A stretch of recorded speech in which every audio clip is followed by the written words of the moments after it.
This podcast is not meant to be professional advice of any kind.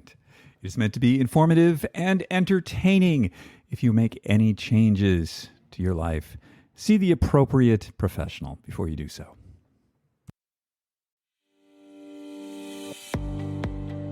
Welcome to Super Age. My name's David Stewart. I am the founder of Ageist and your host on the Super Age Show. We talk about how to live healthier, how to live longer, and how to be happier. And who doesn't want that? Today's show is brought to you by Inside Tracker, the dashboard to your inner health.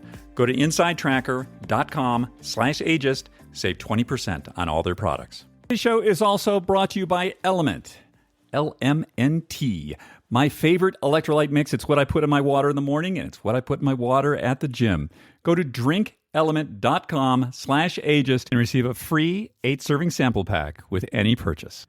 Today's show is brought to you by Inside Tracker, the dashboard to your inner health. Go to insidetracker.com/ageist. Save 20% on all their products. Welcome to episode 150 of the Super Age Podcast. It is great to have you with us. This will be dropping on September the 6th, 2023. I am back in Park City, Utah at 6,800 feet, and I'm looking up at the mountains. The high ones are up, I guess about 12,000 feet. And there is, guess what? Snow up there. So winter is coming. But big news around here this week was that I had knee surgery last week. So on Tuesday, and I wasn't quite sure how that was going to go. And, I have good reason to be concerned about these things, as I've had my appendix removed, I've had my spleen removed, I've had 2 surgeries on my nose, I've had surgeries on my eyes. And universally, surgeons really downplay the recovery from what they do. So they sort of don't care. They do their thing and then they're done and they move on to the next person. So this time, when I was told, this will be fine, it's an arthroscopic cleanout, which means over the course of time, my 64 years of walking around, I've had a couple of tears in the meniscus of my left knee and they needed to be trimmed. And I was told this would be just fine. Give it 4 to 6 weeks and you're going to be, as good as new. Having had some experience with surgeons telling me this in the past, I was fully prepared for something much worse. And I wasn't quite sure how last week was going to go. Was I going to be on heavy pain meds? Am I going to be able to walk? Do I need crutches? Well, none of that happened. Ridiculously, they gave me a script for oxycodone, which I'm just going to give it back to them. I don't know what I'm going to do with this stuff. I did alternated ibuprofen and Tylenol, I think every 3 hours, and that was fine. And I walked out of the hospital, and I've been walking ever since. They did want me to stay really still for a couple of days, which was kind of hard. I just had to sort of lay on the sofa with my leg up. And there's this magical thing they gave me. Oh my gosh, if you guys ever have surgery, you got to get one of these things. It's a box and you plug it into the wall and it's got these tubes that come out of it. And attached to the tubes is this sort of wraparound cuff thing that goes around the lower part of my thigh, my knee, and then the upper part of my calf muscle. And you Velcro this thing on. And then this thing has different modes to it. And you put it in cool mode. And what it'll do is it circulates cold water through the thing, 42-degree cold water, which you can leave on, which I did like 20 hours a day. You don't have to worry about getting any frost damage to your leg because it's not cold enough, but it is cold enough to cause the inflammation to go down or not to happen in the first place. And then it has a pressure thing. So you tell it how much pressure you want on it. And it also really helps with the inflammation. And so the reason you don't want the inflammation is part of the healing process, but you don't want so much that you start building up blood and fluids and all kinds of bad things may happen. These deep vein thrombosis, you don't want that.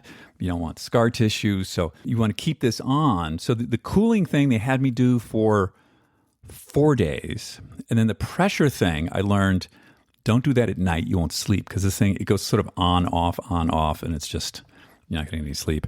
But I would do the pressure thing during the day and then the cold thing pretty much every day, all day for those times. And when I leave the hospital and you've got this like mummy wrap from the middle of my thigh all the way down to my toes. And so I had no idea what my knee looked like or what they had actually done to it. And I took it off on Saturday and like zero swelling in my knee. And I do have some pain in my knee, but not in the joint itself. Like the joint feels really good. What hurts is they had to, it's arthroscopic surgery, so they have to punch some holes through your skin to go in there and put their instruments and do their thing. So I got these holes in the skin around my knee, and so that hurts. But other than that, I'm pretty optimistic about the healing on this. I've been in touch with Dr. Scott Scher, who we've had on the podcast a few times. I think we've got him coming up again, later in the month, who deals a lot with these sort of recovery modalities. And I spoke to him for about an hour before I had the surgery, and he gave me all kinds of things to do. And so today, actually 5 days a week for 2 weeks, I'm in a hyperbaric oxygen therapy tank, which is kind of a pain in the butt because once you go in there, you're just like in there for an hour and a half. It's like this tent. It's like a really small tent, and it's pressurized, and you breathe concentrated oxygen. And so this should really help with the healing, but it's really time consuming. And there's some other stuff. So I'll let you know as we go forward what I think's working and what's not. But all in all, the knee feels pretty good. I can't pull it all the way back. It doesn't have full range of motion yet, but I think that really has to do with the wounds in my skin. PT starts this week. Yay! And I get a PT evaluation and start with my PT trainer to get everything back together here. The big thing here is because I've had this sort of, 10-year ongoing issue with my left leg, the strength in my left thigh is about, I tested in the gym, it's about 15% less than the one in my right leg. So I'm looking forward to getting those equalized. And of course, if I wasn't using my left leg as much, it means I was using my right leg too much. And that's not good because you just sort of wear things out there. You could end up surgery with that. So we don't want that. This week on the show, we've got Dr. Mike Wagner. And we've got Mike on because Mike is a guy who's really interested in a lot of things. He's a very bright guy, Stanford Medical School, trained as an anesthesiologist. And he spends a lot of his time reading research papers and PubMed and things that are out there in the wellness longevity space. But because he's an anesthesiologist, he's not really in the space. And one of the things I like about that is, as we discuss a lot in my conversation with him, he doesn't really have a dog in the fight. Like, he doesn't really have an agenda. And a lot of people that are in the space do have a certain point of view on things that may be advantageous to either their product or their ego or something. But Mike's not involved in any of it. So I think he's a really interesting guy. And I think, we have some discussions here about some of the things, some of the modalities that he's doing, some of the things he feels are important to him, and the all-important distinction between clinicians, people who are actually dealing with patients, and researchers who may have some theories about how to guide clinicians, but often sort of speak with an authority that maybe they shouldn't really have. And how clinicians tend to be much more cautious about things. So we're going to get into this really interesting conversation with Dr. Mike Wagner in just a moment after a quick word from our sponsor. Today's show is brought to you by Timeline Nutrition with their breakthrough product, MitoPure. MitoPure is the first and only clinically tested, highly pure urolithin A postbiotic. There have been over 300 published scientific studies on urolithin A, including human-completed and ongoing clinical trials involving over 900 participants. The results are impressive. By energizing cells, MitoPure is revolutionizing cellular aging. Urolithin A is the only known substance clinically proven to trigger a crucial recycling process within our cells called mitophagy. I've been using MitoPure for several months. The members of our scientific board and their families use it, and many of our friends use it because we have read the science and we can feel the difference. This is a product I'm going to be taking for as long as I possibly can. Receive 10% off your first purchase at timelinenutrition.com/ageist. Use the code ageist at checkout. Today's show is also brought to you by Element, spelled LMNT, my favorite electrolyte mix. One of the great findings that I learned last year was the importance of electrolytes in my water, especially sodium. Of course, if you have hypertension or you're pre-hypertensive, this is something you want to pay attention to. But for most of us, we're probably lacking electrolytes. And my favorite one is Element. And guess what? They just launched grapefruit. I'm actually drinking a Element grapefruit right now, and that's awesome. Go to drinkelement.com/ageist. Get a free 8-serving sample pack. That's DRINKLMNT.com/ageist. And get a free 8-serving sample pack with your next purchase. Just a quick reminder that after my conversation coming up with the very bright Dr. Mike Wagner, we're going to do Just Try This, that little fortune cookie tidbit that may help you live a little happier, maybe a little longer, and maybe a little healthier. So stay tuned after my conversation with Dr. Mike Wagner. Let's give Mike a call right now. Hey, Mike, how you doing today? Good, David. How are you? I'm great. Thank you. Thanks for taking the time to join me on the show today. Yeah, absolutely. Nice to finally meet you. I've heard a lot about you. I know you had Jen on a few weeks ago. This is slander, Mike. We have lawyers that deal with that stuff. You're a practicing anesthesiologist. Correct. Is that right? Yep. And for people who don't know, what do you do? What does an anesthesiologist do? So, I mean, classically, I think most people associate an anesthesiologist as the man or woman who puts you to sleep for surgery. The field has actually grown into a lot of other things. I had 2 areas of subspecialty: cardiac anesthesia, which I stopped doing about 6 years ago, and acute pain medicine. So helping to manage pain around the time of surgery. So before surgery, during, and after. So we do things like nerve blocks, and it's kind of a area of subspecialization with anesthesia. So those are kind of my 2 sub areas. Like I said, I don't practice cardiac anesthesia anymore. But classically, yeah, I think most people associate with anesthesiologist or nurse anesthetist, the person who kind of puts you to sleep. We monitor you while you're asleep. So your heart rate, blood pressure, your ventilation, oxygenation, these kind of things, and then make adjustments as necessary. And you know, it depends on the surgery. We have very straightforward surgeries. Like you were telling me, you're having a knee scope. That's pretty straightforward. And you have bigger surgeries where there could be lots of blood loss and fluid shifts and those kind of things. So yeah, it's basically what we do. And it's, like I said, it's a growing field and a lot of areas of subspecialization as well. When I've had MDs on this show, I'm going to say 90% of them were anesthesiologists. Oh, I don't really? know why that is. Yeah. Yeah. Once in a while, I'll have an orthopedist or a cardiac person, but there's something about the field of anesthesia that seems to bring in people who are very curious about other things. Yeah, you know, I think classically the people who go into it have an interest in physiology and pharmacology. That's kind of the typical statement of people applying to the field. And it's interesting. I just got a newsletter the other day. The field itself is becoming a lot more competitive for people when you're trying to match for your residency, which is where you train. It's actually becoming increasingly competitive. So more and more people are going into the field. That's interesting. I heard that the field really took a hit from COVID. Temporarily, I think, depending on what kind of practice you were in. Certainly people in private practice, it's more eat what you kill kind of mentality. When elective surgery especially just stopped happening. But it wasn't for a very long period of time. So I think most people recovered pretty quickly. I'm thinking the people who were like working the ventilators. Oh, yeah. You mean like as far as taking care of the COVID patients? Yeah. Some people did get detailed to ICU because that's our wheelhouse as an anesthesiologist. You know, you're kind of a one-person ICU is what you're dealing with. So managing people on ventilators, on medications to keep your blood pressure up, what we call vasoactive medications. That's kind of something we're very comfortable with. So yeah, there were people who were detailed to the ICU to help care for the patients for sure. Oh, well, wait. There's one thing I want to ask you, still in the realm of anesthesia.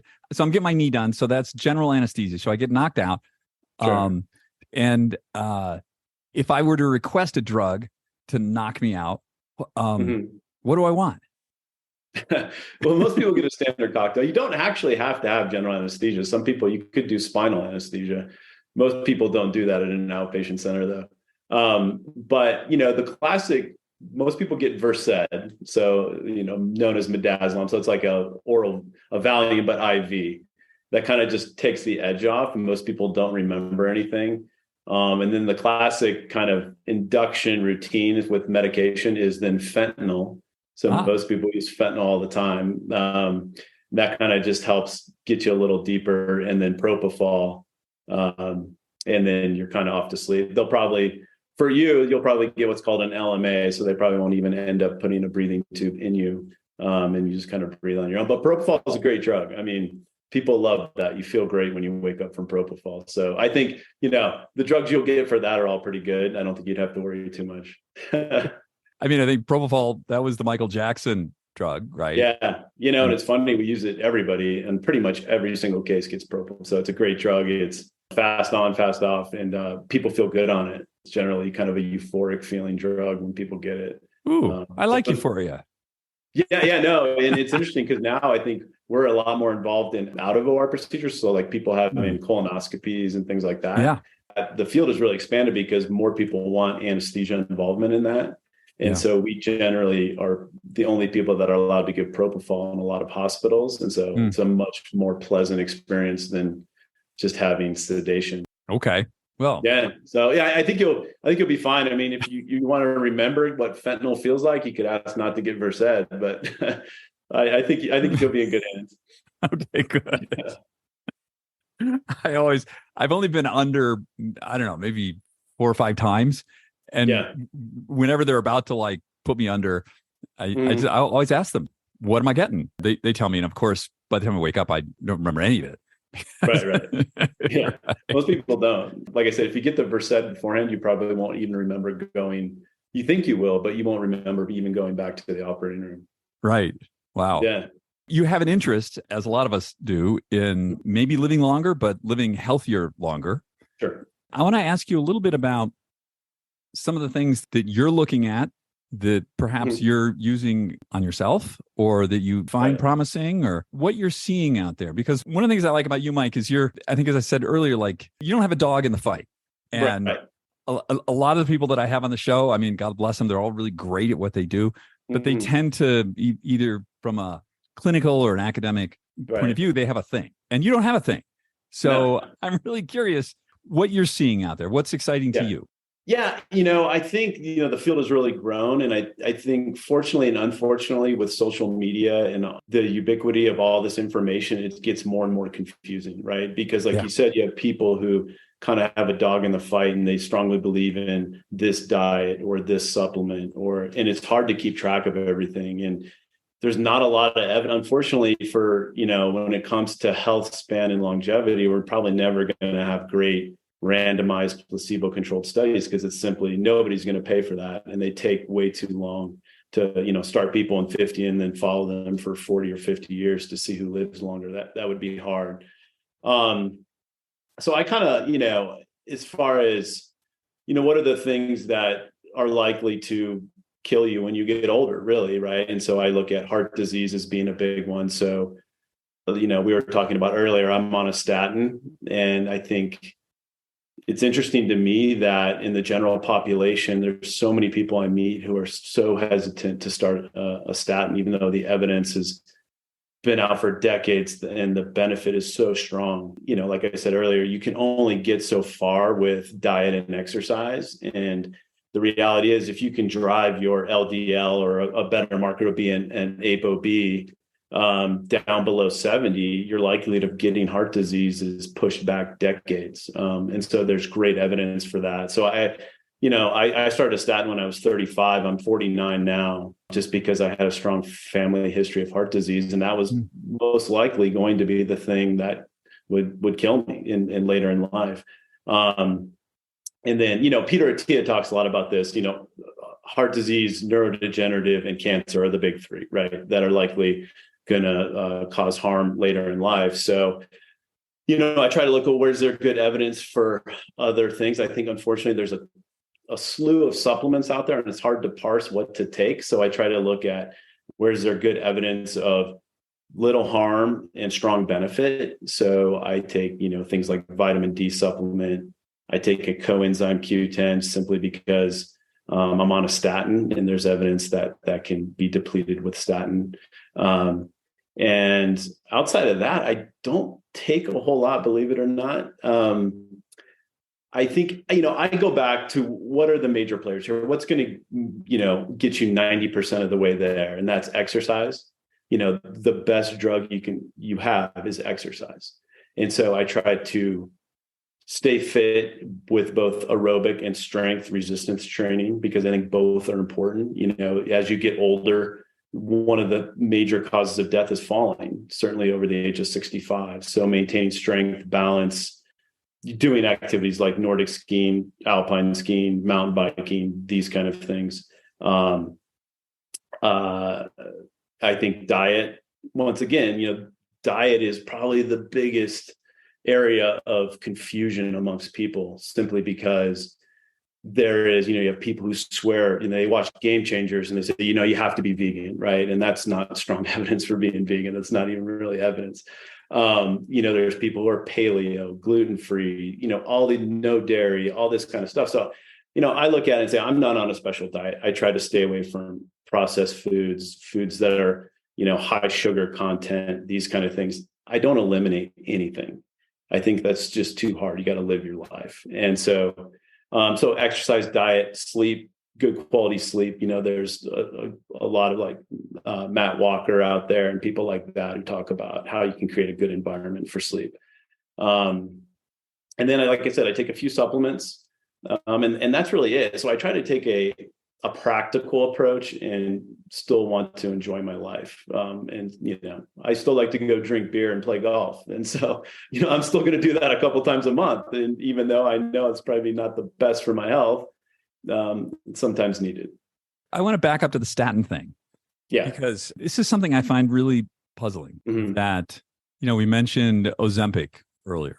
That right. I'm not a scientist and I'm not a doctor, but my personal feeling is for people that are morbidly obese, these sort of drugs are life-saving. Yeah. However, you want to lose 10 pounds to get in a bikini, the downsides are just tremendous. Right. People I've talked to, there seems to be much more acceptance about Ozempic than statins, which have decades of safety. And there's like legions of statin haters. Help me to understand the statin hater. I don't get it.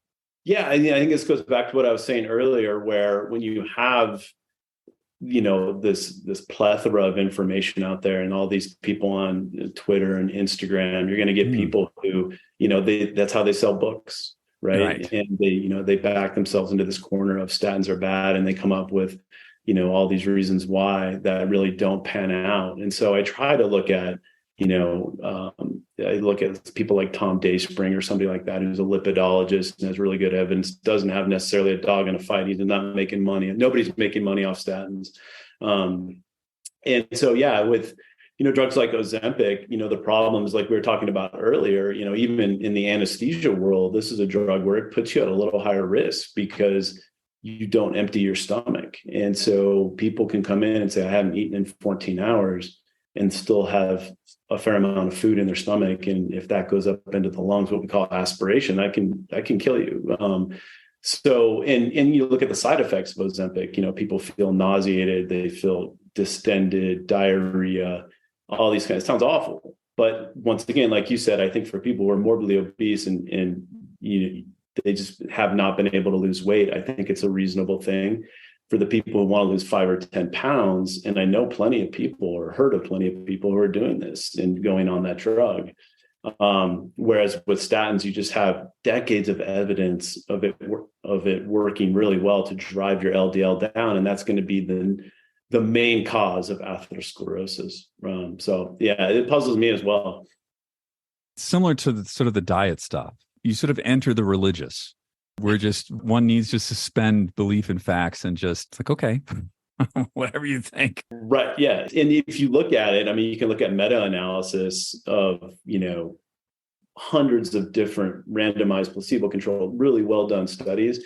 And there's just a direct correlation. The lower you get your LDL, the less you are to have a cardiac event, what we call MACE, or a major adverse cardiac event. So the lower you go, the better. And there's also really good evidence if you look at people with familial hypercholesterolemia, where they're born with a genetic defect in the LDL receptor, statins are lifesavers. Those people, depending on if they're homo or heterozygote, they'll have events in adolescence, right, without statins or more aggressive drugs. And I don't know what more evidence people need, but and I'm getting to the age now where I've had 2 or 3 people, not close friends, but in the community or other places, who have dropped dead from a cardiac event. And, I think people are so worried about Alzheimer's and cancer, and I get it, but heart disease is still the number 1 killer, which is crazy. Those are the big, there are 4. There's cardiac, there's cancer, there's brain, neurological stuff. And then there's also accidents. I think accidents is like number 4. I don't know about you, Mike. I feel the most dangerous thing I do in any given day is I get in my car. Like it's not ski racing. It's not, it's other stuff. Like I'm not going to die doing that. I might break a leg, but a car. Yeah. Well, yeah, I work down in Salt Lake, so it's like I'm doing that commute quite a bit. Yeah. But yeah, it enters my mind. I mean, as my kids get a little bit, they're not quite driving age yet, but I think about driving down the 80 with those semis. And I also think about, having taken care of people who are long haul truckers and knowing what their baseline health is. It's a little scary to think about making that drive. And to me, that's probably the number one risk in my life is making that drive up and down the canyon. Yeah. Yeah. I know people, they ask me like, oh, what kind of car should I get? I don't care what color your car is. I don't care how fast your car is, any of that. I care about one thing. Somebody goes across a lane with an SUV and hits you head on. What happens? This is the only thing I care about. Yeah. No, for sure. Yeah. Yeah. Let's talk about some of the other things. So rapamycin. Mm-hmm. Talk to me about what's the upside to Rapa?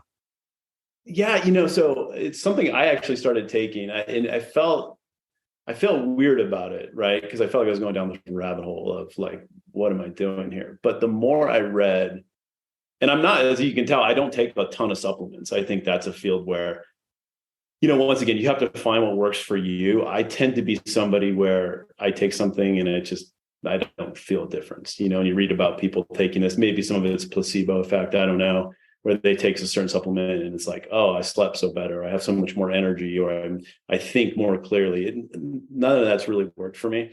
So rapamycin, I looked at, if you ever, I don't know if people have delved into the ITP or the interventions testing program studies where they will test molecules on a mouse model, and they do it at 3 different labs simultaneously. And that was one when you look at it, and most of the molecules they've tested don't work. Things like metformin, stuff like that. And it's a mouse model, so it's not human, but generally it's a good place to start. And rapamycin just shows a huge benefit in both male and female mice. If you look at it, it's shown a benefit it's done in a few human trials. So it was done in Australia and New Zealand in people who were getting the influenza vaccine. And they had a much more robust response to the vaccine, less likely to get influenza. So it was very immunomodulating in a good way. And more importantly, what they've shown is just no side effects. So I think it got this reputation, certainly, when I was training, as it's a drug given to people who have kidney transplants as an immunosuppressant. But that's in a dose that's dosed daily. So you take it every day and it has immunosuppressant. But when you're given once weekly or once every 10 days at a little higher dose, it actually has the opposite effect. It actually is an immunomodulator and enhances your immune system. And it's shown, like, once again, across 4 different animal species to prolong life, so increase lifespan and health span as well. So once again, it was one of those things where I could never find any evidence of it causing harm, which was the most important thing. And every study I've looked at, it's shown a benefit, and a really strong benefit compared to everything else that's out there. The hard part with it, so I've been on it for about a year, is you don't feel any different, right? The one thing, actually, I've been on it longer than that. I started it in 21, December of 2021. And it was interesting with COVID, everybody in my family got COVID. And this, who knows, right? This is just anecdotal, but I never got it. I never got sick. And I've been on it for about, I guess, 2 years. I've never gotten sick. And so it's an interesting side note because everybody in my family, they're all healthy, but I didn't get it. So who knows, right? So with something like that, how do you determine dosage and frequency? Yeah, it's kind of all over the map. Most people that I've read about in the studies and even in the ITP stuff, it's once a week. Some people do once every 10 days, but most are doing once a week. And the idea is you get this kind of 2 to 3 days of the mTOR1 inhibition, but then you allow some time for that to recover. And you're not doing a high enough dose to inhibit mTOR2.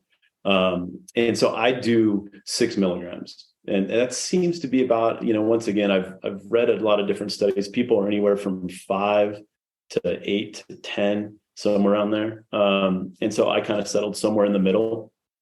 And I haven't had, some people say you can get aphthous ulcers and things like that, but I have not gotten any of those. And so, the hard part about all this, as you well know, is there's no biomarker, right? So it's hard to know what to follow. And the problem I have with this is I've had no side effects. I've tolerated it just fine. Well, I shouldn't say that. The one side effect, like we were talking about earlier, is my LDL went up, which is known to happen. So I've kind of adjusted my dose and my statin to see where that will go. But that is one thing I have noticed is my LDL went up. And that's been known to happen with rapamycin. Is how long do I continue this for? That's the question in the back of my mind. I don't know. I haven't. But for now, I'll keep going, but I don't know how to address that later on. I have heard, this is not medical advice. This is just us having a conversation. So don't do anything we're talking about here without checking with your doctor. I mean, I've heard with Rapa anywhere I know, it's so weird. We were even talking about this. I know a guy, it seems so not based in science, but I know some people are 3 milligrams once a week. And I interviewed someone a little while back and he does 12 milligrams every 2 weeks because he really wants the spike effect. Yeah. And then I've also, since it's an immunosuppressant, I'm guessing if you feel like a cold coming on or something, you probably shouldn't take it that week. Yeah, I probably wouldn't. If I was feeling like I was sick, I would probably skip it that week. But, in the dose we're talking about, it seems to enhance the immune system. So I don't know. Yeah, no. And this is the thing. It's once again, it's all over the place. And we don't even know, do you take it? I've actually tried to see, should I take it with food or without? And even that, people have looked at area under the curve and and some people are saying, well, you get a higher spike, but less, it doesn't last as long as far as your blood levels versus if you take it with food, it's not as high of a peak, but it lasts longer. Maybe that's better. We don't know. So I kind of sometimes try to alternate it, take it on an empty stomach, sometimes take it with some food, others. But even when you look at all these supplements that are out there, and this is one of my gripes, if something works for you, great, but it's just a huge unregulated industry. And we don't know on some of this, do you take it with food? What type of food? How often, what time of day? What are the interactions with other things you're taking? And that's the hard part. And, if you took all these supplements that people are recommending, you'd be on 50 supplements a day. I mean, it's a little bit crazy. Yeah. With the rapid, did you notice any effect on your blood glucose, or it was just the lipids? Just the lipids. I get an A1C, which is a reasonable estimator of what your average is. And it's been pretty steady. It didn't really change at all. Yeah. And then if we look at, say, some of the other, so we have the big, we'll call them the big four. So cardiac stuff, the statins seem like a good idea. Anything that we can do to keep, I'm not a doctor, but my personal view on this is that any amount of accumulation, it's like an interest-bearing bank account. It's just going to continue to accumulate in your arteries and you're not getting it out. So, I went to see my GP here and I had a CT scan. Yeah. And it was a 2. I don't know, my LDL was 90 or something. And he was like, "Oh, you're fine. You know statin." But I said, listen, I don't want 2 to go to 3 because I can't bring 3 back to 2. Right. So, well, and I think that's the new thinking, right? When you look at the cardiac risk calculator, it's basically in a 10-year increment. Yeah. Right. Where when you think about it, we're not really worried about living another 10 years. You want to live another 30 or 40 years or something like that. Right. And if you look at atherosclerosis, it starts in adolescence. You look at the people who have done autopsies on people who were killed in trauma or accidents or over in military stuff. And there's already buildup of fatty streaks and all these kind of things. So like you said, why not treat it aggressive and treat it early and not let this progress? So instead of developing significant coronary disease in your 60s, you're pushing that back to your 90s. Or something like that. And so I don't see a downside into treating it really aggressive and really early. And, in some of that, like I said, I did cardiac anesthesia and seeing what happens in that operating room when you have bypass surgery or having to have valves replaced. And, you definitely want to stay off the table. Right. And so, treating it really aggressive and really early I think you could prevent a lot of these cardiac events. And then when you, like I said, when you do the risk calculator, unfortunately, the most heavily weighted item in that is age. So if you took a 40-year-old who's kind of a train wreck and they have poorly controlled LDL, they may even smoke, hypertensive, it's not even going to trigger treatment because you have to be over, and I don't know exactly what it is, but 8 or 9% risk. And it won't be there because they're too young, although they're already developing heart disease.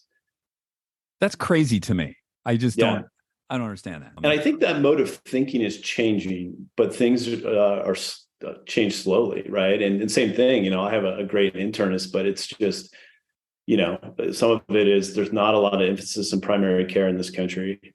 And time thing, it's a lot of these people it's all about, they're getting bought out by private equity groups, and it's all about returning money to the shareholders and being more efficient and seeing more throughput, and not necessarily about quality. And I think that's one of the downsides. Let's go to the next biggie, cancer. Mm-hmm. What are you seeing out there? Yeah, I mean, I think that's the one that scares most people because everybody has a story of, some seemingly healthy person who it comes out of the blue. I think, what can you do? I think one, screenings that are appropriate. So they've reduced the colonoscopy screening age to 45, which I think is reasonable. But once again, it's amazing to me how many people won't get it done. So for certain cancers like that, I think there's pretty good screening things. I think you have to have common sense. Don't smoke, drink in moderation or less. And then I think it goes back to the things that are good for your heart and good for your brain, maintain exercise, adequate sleep, managing stress, reasonable diet, not being overweight. We know that obesity is a driver for several types of cancers. And I think that's the best you can do. Sometimes people do have bad luck, but I think if you're exercising, eating relatively well, not smoking, moderate or less drinking, trying to get adequate sleep, I think, and getting your screenings when appropriate, I think that's the best you can do. Yeah. I mean, right. And once again, I think people take supplements and do all these other kind of things. I don't know how much that adds. But that's how I look at it. It's like, if you're controlling what you can control, I think, you greatly lower your risk. It doesn't make it zero, but it becomes more in your favor. I had Mike Roizen on a couple of weeks ago, who's the chief wellness officer at Cleveland Clinic. And we were talking about protein. I mean, I asked Mike, I said, everybody's talking about a gram of protein per pound of ideal body weight. Yeah. So I weigh 168 pounds. That is just so oh my God. So hard. Yeah. It's so hard to eat that much protein. And what is that doing to me? And Mike's a pretty level-headed guy. And he said, well, yeah, but you kind of need to do that. But I said, what's the downside of that? And he says, well, all that protein, other things grow with protein too, as in cancer. So what he does is he goes 5 days a month on Walter Longo's program of, it's like 750 calories. This is basically tomato soup he eats for 5 days to cause autophagy, clean out all the misfolded proteins, and hopefully that sort of balances things out. I don't really like either one of those schemes of that much protein or starving myself for 5 days. Yeah, it's hard. Yeah. I mean, the protein thing has been kind of the new trend as well, saying you need these massive amounts, what to me are massive amounts, because I'm this way, 180 pounds, 180 grams of protein a day is really, really hard. I mean, you have to supplement, right? And I'll be honest, I've tried to get that amount in and I don't feel great. I feel like I'm bloated. And I lift weights and things like that. And I didn't like that feeling. The intermittent fasting, whether that, it's kind of the mTOR thing. Once again, are you kind of doing some house cleaning, inhibiting mTOR1 and that cellular growth? I kind of feel, for me, maybe I'm cheating it with rapamycin, right? Because that's kind of doing the same thing without having to go through the agony of fasting. So I don't know. Yeah, I enjoy food too much to go even a week with eating just tomato soup. And once again, it's a reasonable theory, but we don't have great evidence that's necessarily true. And so, like I said, I think maybe the rapamycin helps me there. Maybe it doesn't. I'm not sure. I think I read an analysis once on caloric restriction. Mhm. And the sort of more primitive the species, the better it works. Yeast, worms, okay. And as soon as you move mice, well, yeah, okay. Dogs, less well. And it's you sort of the Yeah. higher the evolved organism, the less well it works. Yeah. Well, it's interesting. If you look at this big study that came out, and I don't know if you've ever talked about this on the show, the Wisconsin study, which looked at rhesus monkeys, which is interesting because they share about like 93% of our DNA, where a mouse is like 40 or something like that. So they basically took one group and restricted them by 30%. And the other group was allowed to eat ad libitum, just feed on whatever they wanted. And the headliner was, well, the group that was fed 30% less lived longer, significantly longer. What was interesting, there was a parallel study done at the NIA, National Institute of Aging, where they took the same study, and they found no difference. The difference, and this is kind of the take-home point for me with diet, was the ones in the Wisconsin study that the ones that were calorically restricted lived longer were fed a horrible diet. It was the McDonald's of diets, right? That were fed. It was high fructose. It was nothing close to what they would eat in the wild, right? So it makes sense. You eat less of really bad food, you're probably going to live longer. In the NIA study, they were fed a healthy diet, a more wild type diet. And what they found is that further restricting calories when you're eating a good diet didn't make any difference in aging. So I thought that was pretty fascinating. And that's been my kind of take home with caloric. If you're eating a good diet and not eating a bunch of junk, is restricting the calories and being kind of miserable, is it worth it? I don't know. For me, no, but maybe for some people, they can tolerate it. It's a real personal choice. We had Brian Johnson on here, and like Brian's. I've heard about that guy. Yeah. I love Brian, but I mean, he's an N of one. Yeah. Other people can't do that. You know, I've had other people on who they've really transformed their bodies, very careful about what they eat and the counting their macros and their calories. And for them, this is a relaxing, like it makes sense to them. For other people, though, I think I did it once for like 2 weeks and it was like, oh my God, this is a bother. Like, yeah. And I think if you have theoretically, if you take somebody like Brian Johnson and you have the energy and the time and the money and the resources, yeah, I'm sure you are probably going to add years to your life. But for me, I wouldn't want to live that way.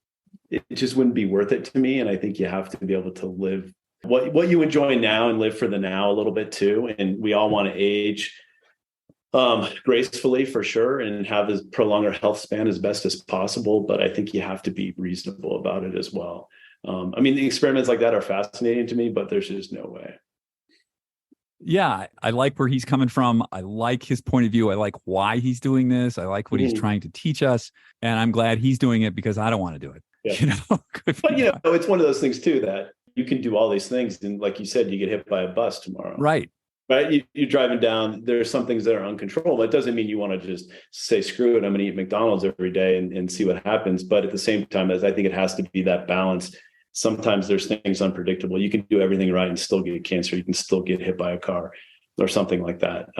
You want to try to lower that risk for sure, as best you can within reason. But it's trying to find that balance that works. Like you said, you're an N of one. What works for you?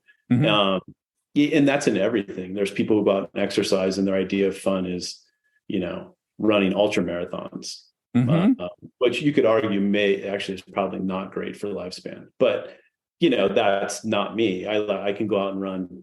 I say that it's laughing a little bit because we have a 50K trail run this Saturday, but that's not my normal. I'll go out and run 5 or 7 miles or go, mountain biking or do whatever. And that's enjoyable for me. It's staying active, staying fit. And that's probably perfectly fine.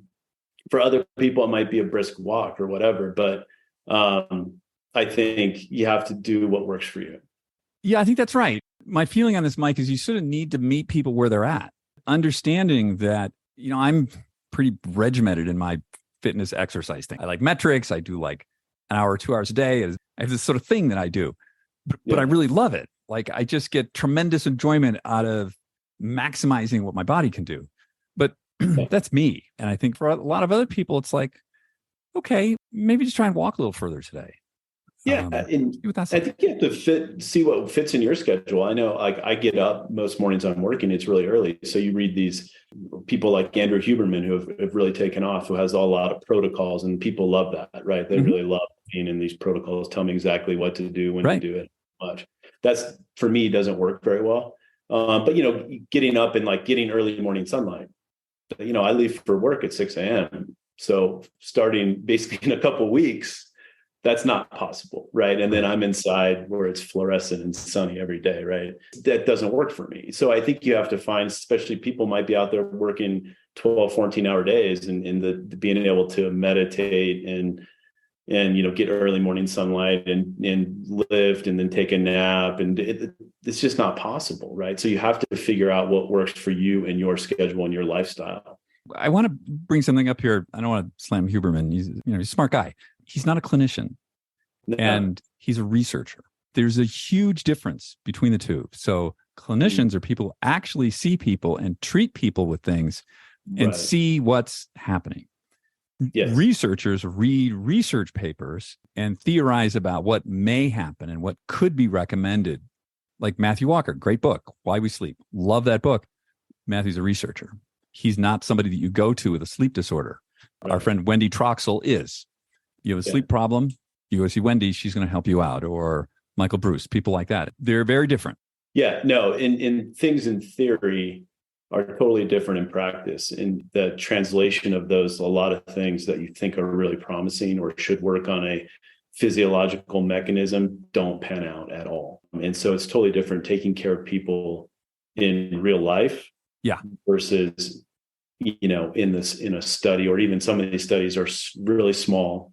And some of them, even if they're in very reputable journals, and some of them are in animal-based studies, right? And so that, once again, translating that over to humans is fraught with failure in a lot of things we think are really promising and then just never pan out. Different when you're a clinician. Where I'm going with this is, for yourself, you're up at 6 a.m. and you're in a fluorescent lit OR. Having a researcher tell you these are the 5 things you should do every day just doesn't make any sense. Right. But if you go to a clinician, the clinician is going to say, oh, yeah, Mike, this is your reality. This is your value system, your ambitions. Okay, let's see how we can figure out something that works for that. And I think that's a really big difference that I think a lot of people who listen to podcasts and read stuff in this space don't understand the difference between those two things. No, and you have to take that into account for sure. Yeah. Now we're into like things that bug me. The other thing that bugs me is the difference between correlation and causation, which makes me absolutely berserk.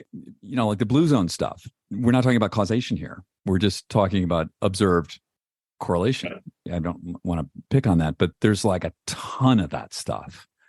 And look at like Game Changers, right? With that book, which I watched, that was great. I think if people, I would never, if somebody came to me and said, I want to be vegan and I can do it, I'd be like, fine, I have no problem. I choose not to, but people will use that as their evidence. Right. Like, that's not science. That's just correlate, but hey, if that's what works for you and you like it and you've lost weight and you've seen your exercise improve, great. That's sort of the thing. Does it work for you? The correlation, then again, we sort of move into the religious belief section. And I'm not talking about like, Christianity, Buddhism, and any of that. What I'm talking about is like, the diet stuff or the statin people stuff. That's big in statins because myopathy, muscle aches and soreness is reported at about 4%. And it's much lower than that probably. But it's one of those things, right? You take a statin, you kind of worked out hard the next day, you slept on your neck wrong, whatever. We all wake up and have aches and pains. Yeah. But yet you started a statin, it's got to be the statin, right? That's where being a clinician gets really tricky because they have to parse out, you did this and this and this, but what was the causation of whatever you're here for? I don't know, whatever you did, like you ate asparagus tonight and you're in here and your gut hurts. Is that really it? Figuring that stuff out, I think, is really something where I give a lot of credit to people who actually parse this out, like one-to-one, and you look at a lot more this than I do, but if you look at data curves, it's often a bell curve or it's a distribution of data in some way. And if there's enough data indicating something, okay, we're going to recommend this. But there's probably a huge amount of data that's like outside of that. It just comes down to a probability thing. And does the person that you're recommending this to fall within that probability? Are there other circumstances here that would affect that? And how do we parse that? I think human biology is so complicated, Mike. It is crazy. Right. It's unbelievably complicated. And there's a tremendous amount of noise, right? Yeah. That's the hard part in studying. Everybody's different. And, maybe someday in the future we get there where, you're able to go in and they can look at your DNA and say, this is your diet. This is your exercise. This is how much sleep you need. And maybe someday we'll get there. We're not there yet. But maybe that's the future of medicine, where everybody has their DNA analyzed and you can know exactly what works best for you.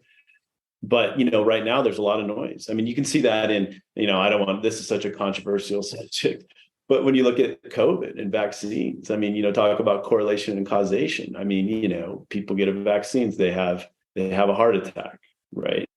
You still see that go on, right? Somebody, the NFL player got hit in the chest and, had commotio cordis and went into cardiac arrest, which is a known mechanism from trauma. And, there's people out there saying it's the vaccine. It's a hard thing, but there's a ton of noise in biology. My training was as a mechanical engineer. So the physical sciences, if you take a ball and you hold it out at arm length, I can tell you precisely, without any doubt, how long it's going to take to hit the floor. Right. No one's going to debate that. That hasn't changed for hundreds of years.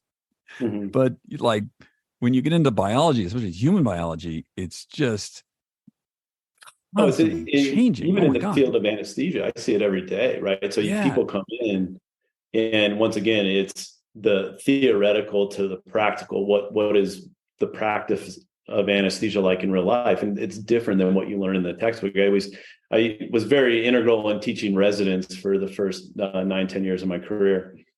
And, I'd say that there's the board answer, the theoretical answer, and the real world answer, and they're very different. So, you can take somebody to come in and say, how much pain medicine does this person need if they're having a knee replacement? And, they get the same nerve block, they get the same anesthetic, they get the same surgeon, same type of surgery. And some people have no pain. Some people, it's 10 out of 10. They're taking opiates and painkillers around the clock for weeks. And, you can throw away the people who are chronic pain, let's say, who, are going to have more of a pain requirement or have a history of drug abuse, or people that, would probably have higher amounts. But you take people who, no history of abuse, not on opiates, same surgery, same surgeon, same anesthesia. It's all over the map. And there's no predicting it. So it's just amazing to me. Every time I see that, I'm like, it's hard to predict. Yeah, exactly. The other things we talked about were accidents and cars. Of course, cars are everyone out there. Cars are very, very dangerous. 60,000 people a year die in them. Well, that's funny because I don't road bike. I mountain bike, but I don't road, and that's a little bit dangerous. But I don't road bike because I'm too afraid to get hit by a car. I feel like I can control the narrative a little bit on a mountain bike. Let me just tell you about that sport, which I don't do anymore because I was just bleeding too. Every time I would do it, I would come home bleeding. I don't need to do this. A good friend of mine crashed his mountain bike, 4 broken ribs, broken collarbone.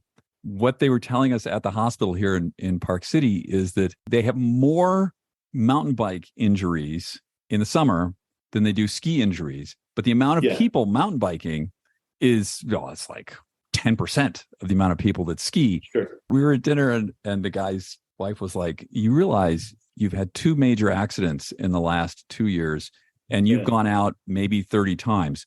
So that's what, an 8% chance of you ending up in a hospital. Why are you doing this?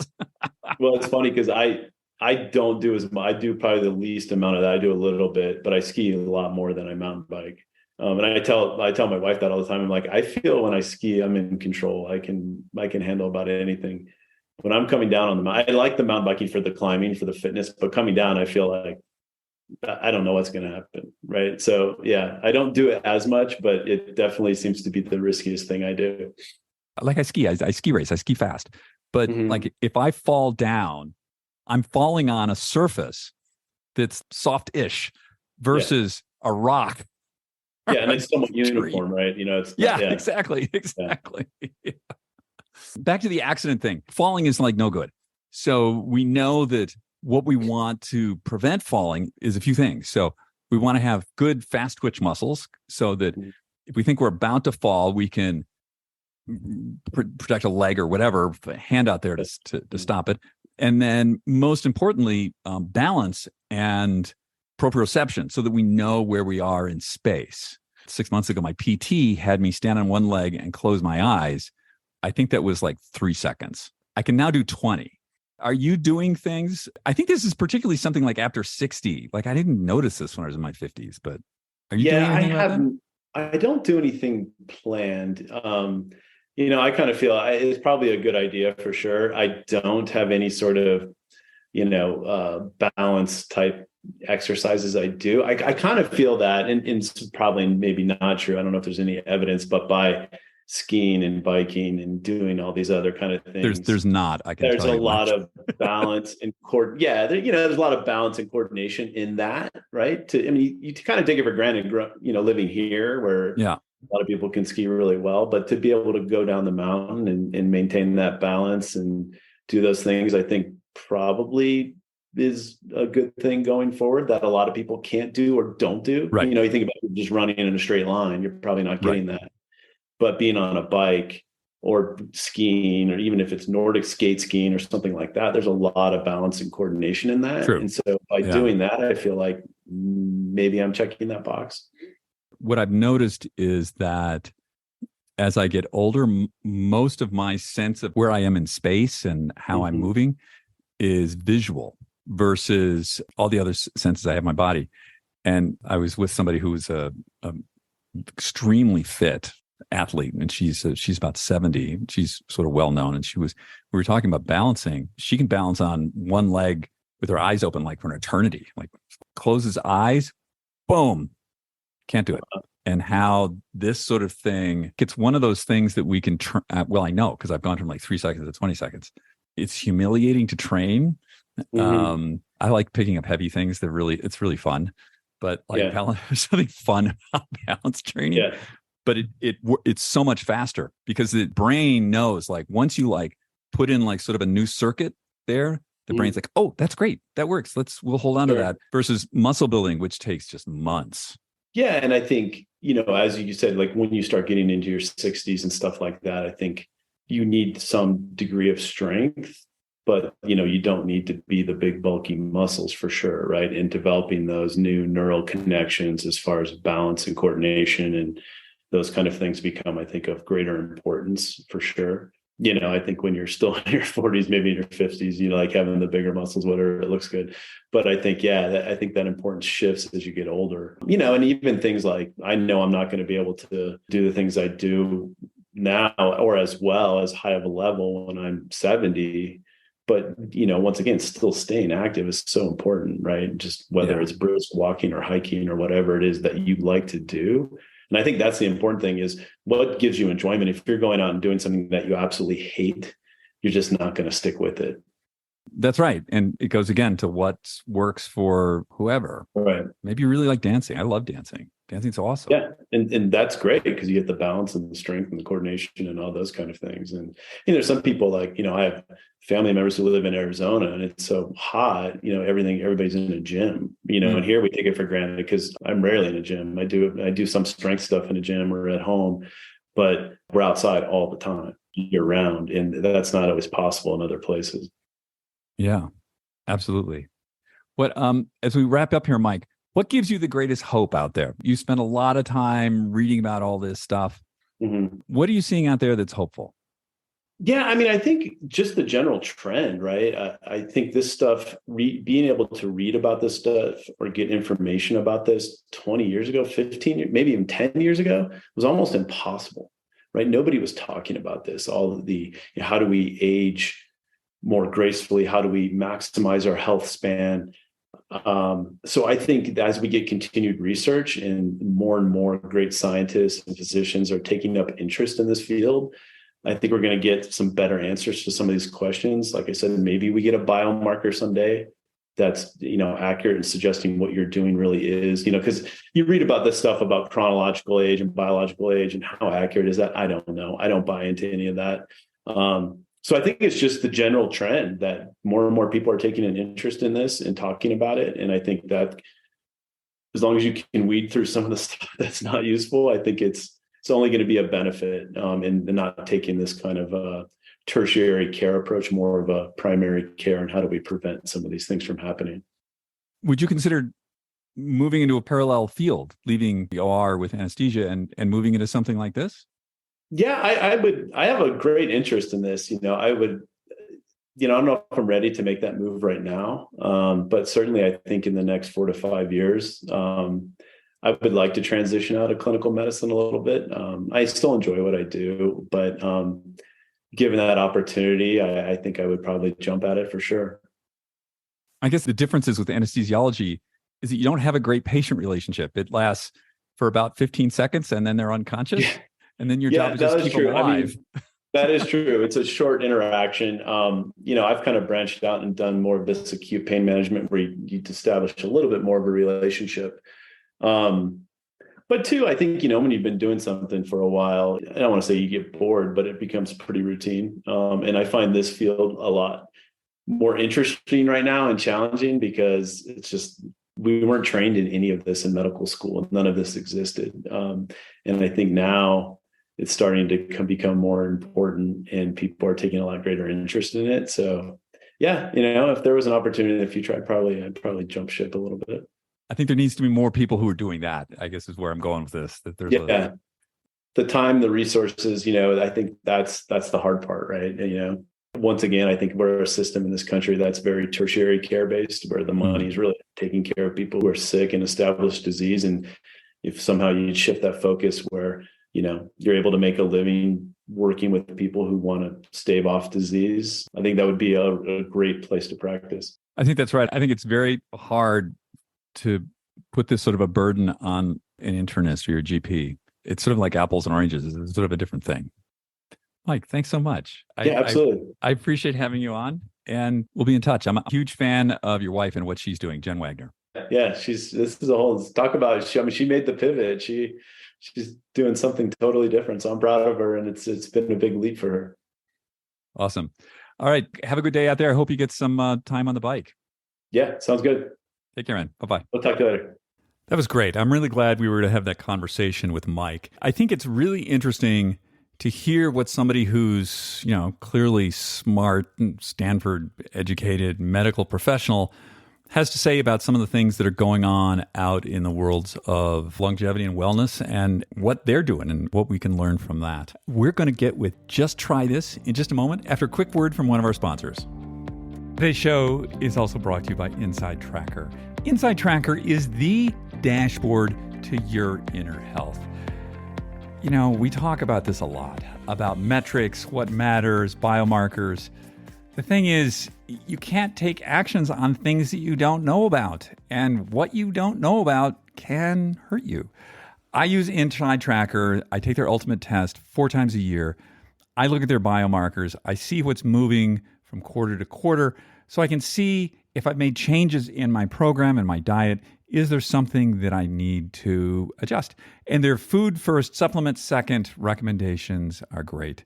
I always share the results with my doctor, and if there's something we need to go over, we do that. Get a dashboard to your inner health. Go to insidetracker.com/ageist. Save 20% on all their products. This week on Just Try This, what's top of mind for me is fiber.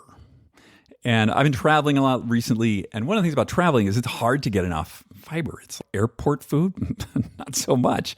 So why do we need fiber? So fiber, it's not just about pooping. Pooping is important, and pooping regularly and, have a good poop, that's all great. But fiber is also, it's super important for your gut buddies to keep your gut microbiome happy. And getting enough of this stuff can actually be a bit of a project, something that we need to pay attention to. Fibrous foods, things like legumes, chickpeas, lentils, beans, celery, most green vegetables, things like this have a lot of fiber in them.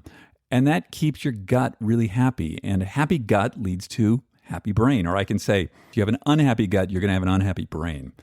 So this week, let's just focus on eating a little more fiber and figuring out, what foods you like that you can get enough fiber every week. It's super easy. Okay, just try this. So guys, thank you so much for joining us on the show today. It is great to have you.